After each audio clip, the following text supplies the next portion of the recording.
Hola, en este programa estaremos con una bailarina y coreógrafa que nos enseñará un poco acerca de su arte. Además veremos algunas actividades que tienen que ver con las artes literarias y hablaremos con Jaime Gamboa, un músico y letrista costarricense. Yo soy Irela y esto es Son Letras.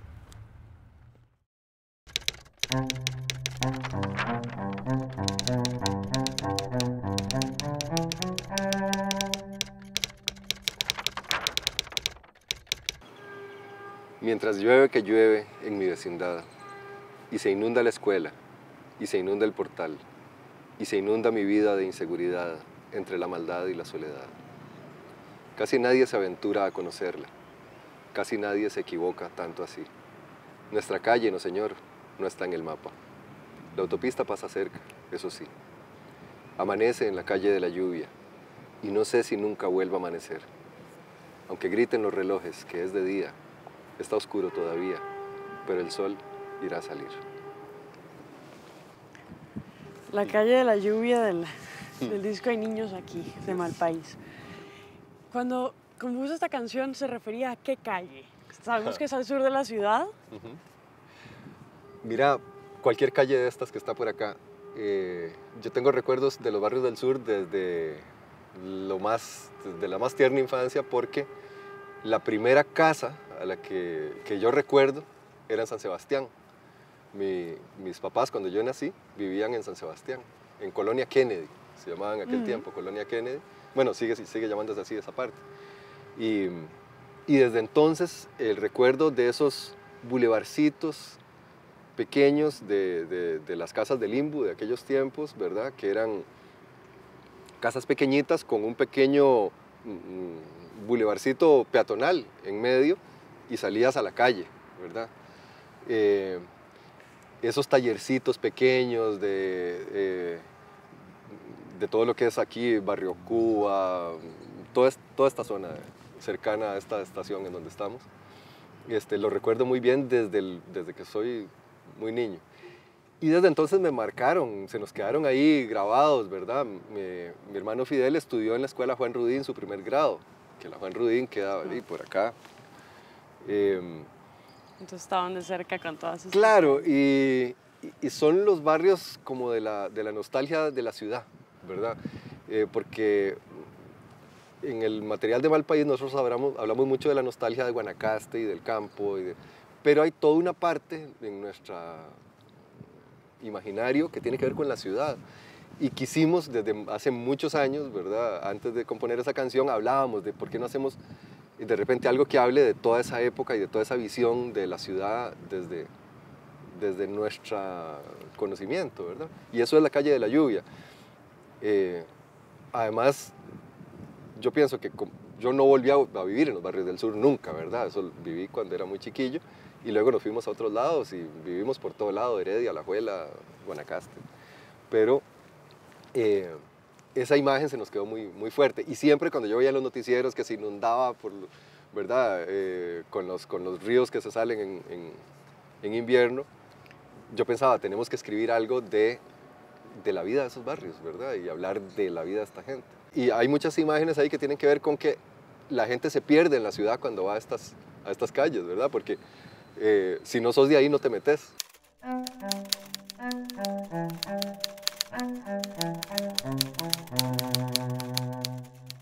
Estoy leyendo El malestar en la cultura y Las pasiones del alma de Descartes. Estoy leyendo El precio de la desigualdad de Joseph Stiglitz, Premio Nobel de Economía. Es un libro que trata de explicar por qué en el planeta el 1% de la población es dueño de toda la riqueza y luego el 99% vive con casi nada. Ok, lo último que me leí fue El Círculo de Tiza Caucasiano de Brecht, que trata como de un mito japonés ahí. Es teatro épico y lo recomiendo bastante, es bastante interesante. El último libro que me leí se llama Para nacer he nacido, de Pablo Neruda.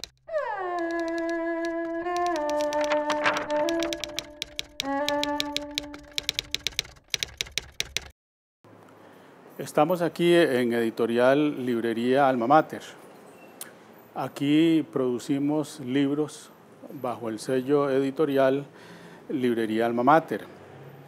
¿Cómo se produce acá un libro? Bueno, primero hay un escritor que lo escribe, nosotros recibimos el manuscrito, lo remitimos a un comité editorial, el libro luego entra al proceso de digitalización y luego viene ya puramente el proceso de imprenta, ¿verdad? Que es de producirlo en las máquinas que tenemos nosotros. Ese libro luego llega al público a través ya sea de esta librería o de algunas casas comerciales en donde nosotros distribuimos ese material. Nosotros consideramos que el libro es el baluarte, digamos, de cualquier forma de conocimiento. Todos nosotros lo que sabemos en general lo aprendemos a través de libros que leímos desde la escuela primaria, hoy día el kinder, ¿verdad? La enseñanza universitaria, ¿verdad? Y mucha de nuestra comunicación se fundamenta en el conocimiento que nos proporcionan los libros, ¿verdad? Y nosotros estamos muy bien ubicados en el segmento, digamos, de lo que es el libro enduro, ¿verdad? Ese libro que cada uno de ustedes abre con su tamaño, su olor, su sabor y su conocimiento. Y ese es un mundo maravilloso, cada libro es una experiencia novedosa, cada libro es un nuevo conocimiento, es un contacto humano, es un contacto con alguien que ha dedicado años de pensamiento a un tema y que tiene, digamos, la generosidad de hacerlo llegar al público, dedicando horas a escribir y a pensar, a ordenar las ideas, ¿verdad?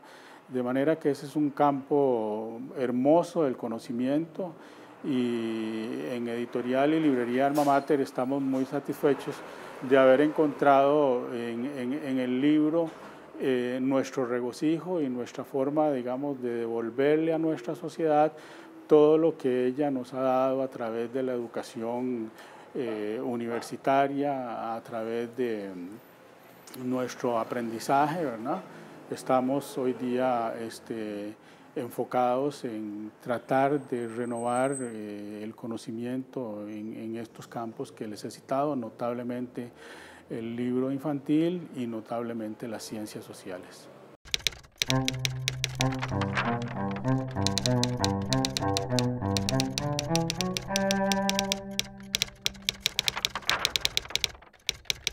Toda la vida fue músico, bueno, ha sido músico desde muy temprana edad, pero además sí, escribe las canciones. Claro, yo digo que bueno, a ver, yo me formé como músico en el Castella, junto con mi hermano, Fidel. Bueno, mi otro hermano Héctor, de aquellos tiempos también estudió un poco de música, pero se decantó por las artes plásticas. Y yo estudié música, pero ya en los últimos años en el Castella me gradué en expresión literaria. Es decir, me llamó más en los últimos años de la adolescencia la literatura que la música. Entonces yo salí del colegio. Lo que pasa es que salí del colegio... ¿Fue en el colegio cuando notó que le interesaba más la literatura? No, yo, bueno, terminé el colegio, digamos, pero tocando, o sea, digamos, en el Castella, no sé si lo sabes, pero bueno, uno escoge una especialidad para graduarse. Sí. Pero el caso mío fue muy raro, porque yo me especialicé en literatura, pero toqué en todas las graduaciones de todos mis compañeros como músico. Y de hecho, ese último año entré al grupo experimental de Goizueta. Entonces fue como un enganche que me hizo la vida. Me dijo, bueno, a vos te gusta la literatura, pero vas a trabajar como músico muchos años. Entonces yo nunca volví a estudiar música desde que salí del colegio, pero se me hizo una carrera como músico a partir de ahí. Entonces estuve 20 años con Adrián Goizueta, casi 16, 18 años, no me acuerdo exactamente cuándo. Y además siguió con letras, claro, clases, y exacto, pero mi carrera se formó por las letras. Entonces toda la vida hice las dos cosas, estudiar literatura y ejercer como músico. Y Jaime, ¿usted de niño quién era? Yo era un chiquillo callado, bastante retraído, la verdad. Éramos 3 hermanos que crecimos juntos, tenemos un cuarto hermano, pero que vino después. Pero esos 3 hermanos éramos muy unidos y nos gustaba mucho hacer música, escribir juntos, pasábamos componiendo canciones, jugábamos a hacer programas de radio y los grabábamos en una grabadora de cassette íbamos haciendo las voces, obras de teatro, hacíamos muchas cosas juntos. Éramos muy lectores y entonces, bueno, yo como era introvertido aprovechaba y me iba a leer y tenía mis rinconcillos. Y bueno, éramos niños urbanos, ¿verdad? Y luego estaban las épocas en Guanacaste. Entonces, en Guanacaste ya era muy diferente porque había potreros, porque había montañas, porque yo me acuerdo que yo siempre me hacía de algún amiguillo del barrio, jugábamos fútbol. Hay varias historias que contamos, por ejemplo, hay una canción que es la del Maravilloso, que está en ese mismo disco, Hay niños aquí, que es de la pelota de chiquillos con los que nos juntábamos a jugar bola. El Maravilloso era un personaje que efectivamente llegaba a media mejenga y el partido se resolvía, porque era un chiquillo de pata pelada que vendía cosas en la calle, dejaba las cosas tiradas y se metía a jugar y nos hacía un chicle a todos y metía goles, ¿verdad? Y era increíble, el Maravilloso. Y él se autollamaba así, el Maravilloso.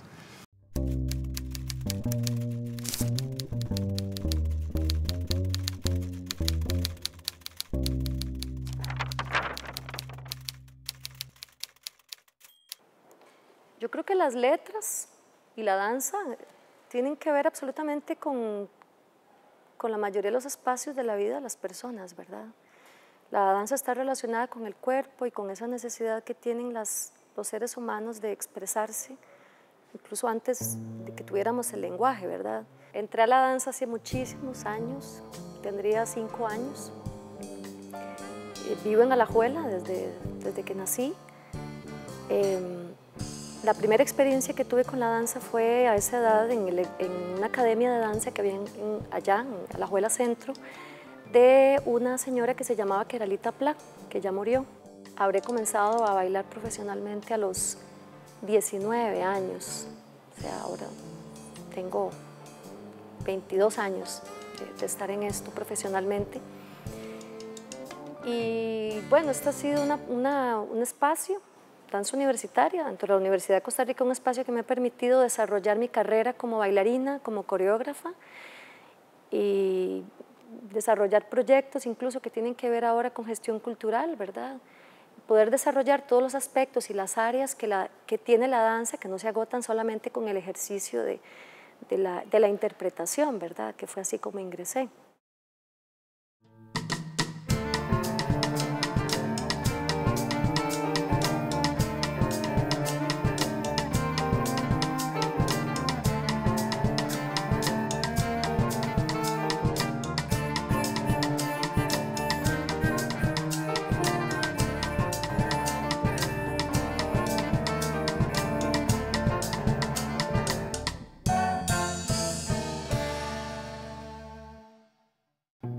En el proceso personal que he tenido de creación, las letras han estado muy presentes.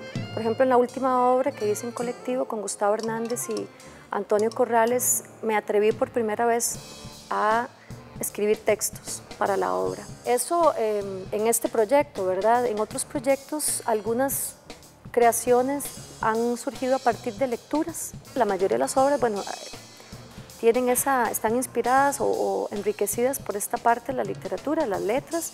Por ejemplo, Amores Difíciles, que tiene el mismo nombre de la obra de Ítalo Calvino. Otra obra también que construye a partir del mito de Ulises y la sirena, del canto 12º de la Odisea.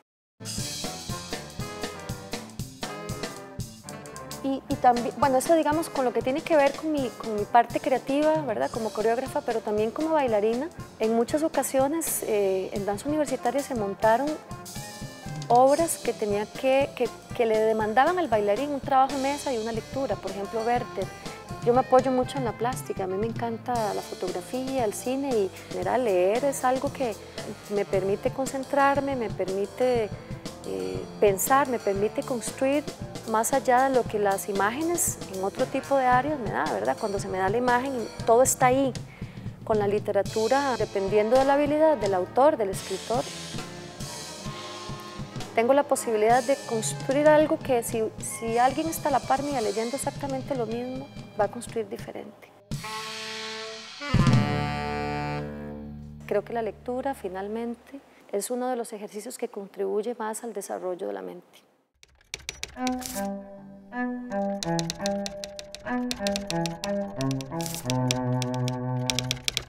recomiendo ahorita leer Micropolíticas del Deseo de Suel Rolnick, que trata acerca de la economía del deseo de la humanidad, de economizar deseos que se tienen y solamente los están economizando y no se utilizan, y es como un paso para dejar de economizar tanto deseo y hacerlo, como una micropolítica. No tengo una recomendación de un autor o un libro para hacer, pero sí tal vez lo que pienso es que deberíamos empezar a leer más libros o textos sobre autores costarricenses. En lo personal, hace poco empecé a leer otra vez los cuentos de mi tía Panchita y lo disfruté desde otra perspectiva, porque la última vez que lo leí pues fue hace bastante tiempo, estaba como en la escuela.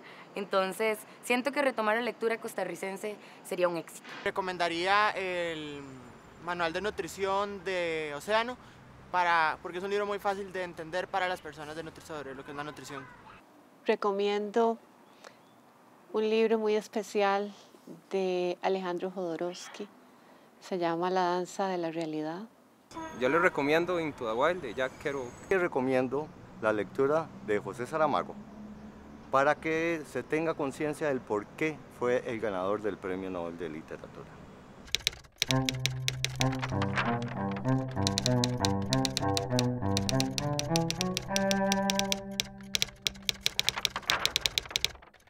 ¿Y cree usted que los niños de hoy tienen ese mismo acceso a la literatura? No sabría decirte, yo no soy de los que creen que todo tiempo pasado fue mejor. Creo que lo que tienen los niños ahora son oportunidades gigantescas de crecer, o sea, el acceso a internet, la visión que te da la posibilidad de contactarte con niños de todo el mundo a través de la internet, de participar, de ser parte de redes sociales, eran cosas que eran muy diferentes para nosotros, entonces es muy difícil medir a dónde está la diferencia. Ahora, quizá en la infancia, por lo menos que yo tuve en mi familia, se leía y el contacto con el libro era muy constante y muy directo, ¿verdad? Quizá siento que ahora puede ser más difícil porque hay otros estímulos, ¿verdad? Hay estímulos muy fuertes, audiovisuales, digitales, hay otros mundos. Pero en todo caso no se debería perder, ¿no? No, y yo no creo que esos otros contactos y que esas otras maneras de aprender y de vivir las historias y de aprender el mundo sean malas, para nada, ¿verdad? Me parece que son fabulosas.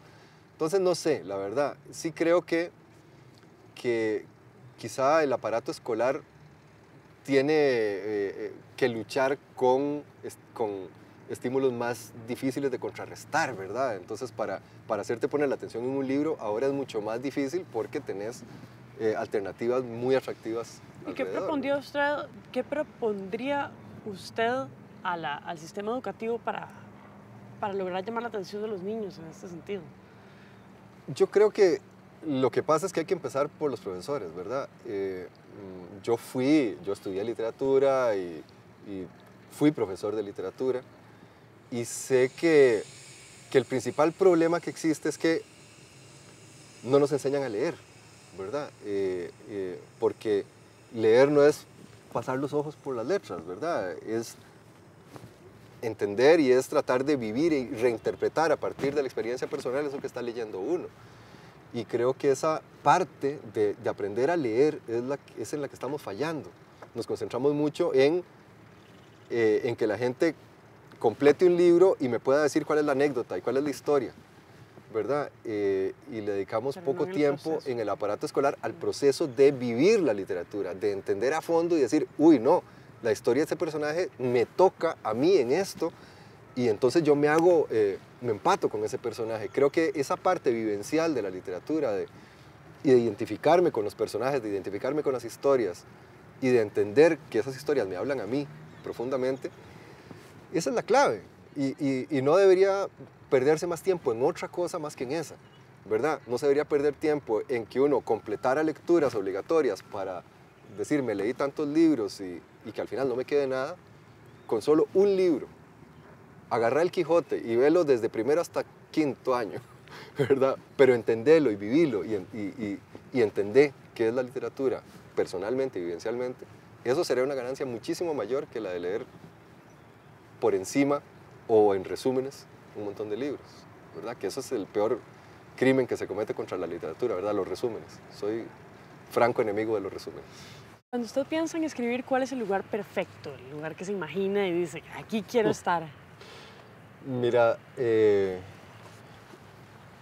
yo no tengo un lugar perfecto para escribir porque no lo tengo. Desgraciadamente la vida es dura, uno tiene que trabajar para comer y el tiempo es poco. Realmente el lugar perfecto es cualquiera. Es decir, cualquier lugar y cualquier momento en el que uno logre disponer de un poquito de calma y de silencio y de ¿cómo te lo pongo? No es fácil escribir. Yo necesito, para mí escribir es empezar a escarbar. A veces no encuentro nada, me desespero, me vuelvo a salir, vuelvo a escarbar, hasta que toco algo, y cuando toco algo duele. Y cuando duele, sé que tengo que escribir. Aquí en esta estación, durante el tiempo que estuvimos preparando el FIA, escribí un montón de canciones. Aquí, ¿verdad? A veces en madrugadas que llegábamos a montar cosas o a preparar el festival, sacaba un rato mientras desayunábamos, me iba un ratillo por ahí, escribía algo. De manera que no hay una sola manera de hacerlo, ¿verdad? Ok, Jaime, ¿qué propondría usted para que la literatura tome un lugar más importante en la juventud, en la niñez y juventud actual costarricense? Hay varias cosas que hacer. Me parece que lo primero es, hay que creer en la literatura, ¿verdad? Y creer en la literatura significa darle espacio, trabajar más con los profesores, como dije antes, creer más en que la gente puede conectarse con la literatura y entonces darle el espacio para que se conecte con ella.